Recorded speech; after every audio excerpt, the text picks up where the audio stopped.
What's up? What's up? Real MVPs, Ricky Widmer here, and I am excited. Like this is the first one. We are back making our predictions for the NFL season.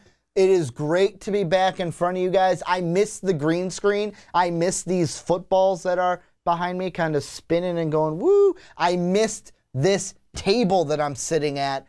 But it is time to go through, if you guys are new, how we do things every day. There's going to be a prediction video on the channel. Mark, Sean, Brandon, myself, we are going to give you guys our wins and losses for every team in the NFL. We're going to start with the worst team from last year. We're going to go all the way to the Eagles, which are Super Bowl champions.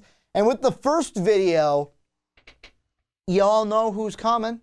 It's the 0-16 Browns, the #1 pick in the NFL draft. They take Baker Mayfield.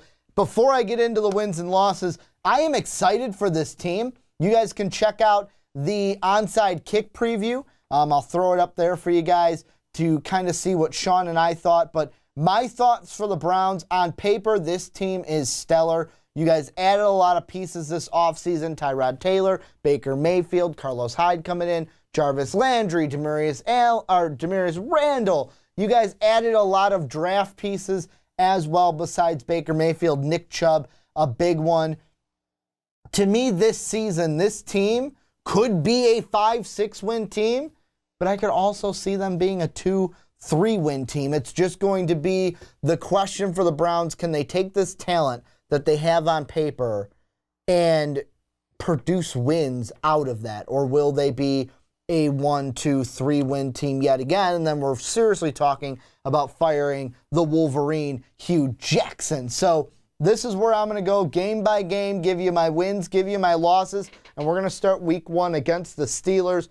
The big thing, I am putting this game in the hands of the Steelers to start. However, this is a very winnable game for the Browns. You guys might hear that a lot during this preview. The only reason I'm giving it to the Steelers right now is because I don't think Le'Veon Bell sits out this season.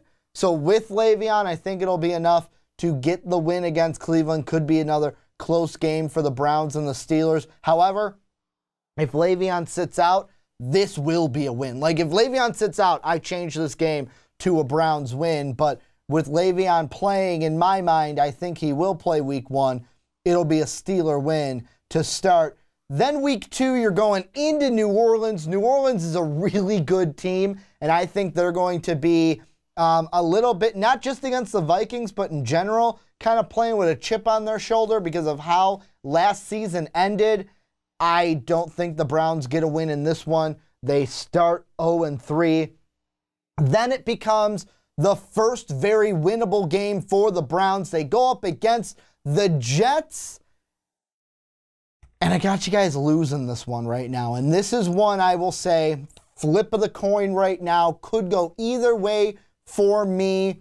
However, I'm going to give it to the Jets right now, mainly because of I like Darnold a lot. I don't think Baker Mayfield will be starting, although I do like Tyrod Taylor. I like Sam Darnold. I like this Jet team, even though they're not going to get a lot of wins. This one will be a close one, but I'm just going to give the win to the Jets early on, and the wins continue not coming for the Browns. You play the Raiders, and this is another one.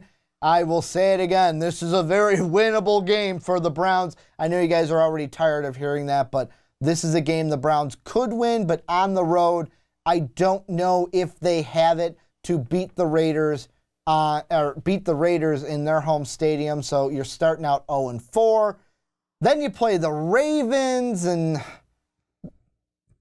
I don't know what to tell you. Like this is a preview. I wanted to be high on the Browns. I could see them. Like if you say 6-10, I could see it. But I'm trying to be realistic here. 0-5 to start the year. Then the Chargers. I think the Chargers are just a better team. That's going to be a win for the Chargers. Then you play the Buccaneers. And this is where the Browns rally together. No more are we going to be winless. We are not going 0-16 again. And you get a W against Jameis Winston and the Buccaneers. You end it. Your first win in over a year. And you're feeling good. 1-6 on the year. However, you just go back to losing. Like the Steelers, the game in Cleveland is winnable. The game in Pittsburgh is not. They're coming off of a bye.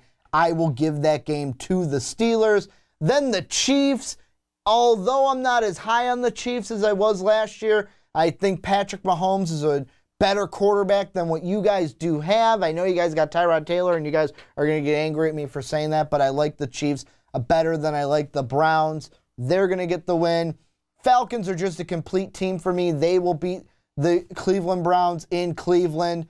Then it's your bye. You're sitting there. You're getting a little breather. You're like, all right, at least we won a game. We're not 0-16, but come on, let's get some wins in the end of this season.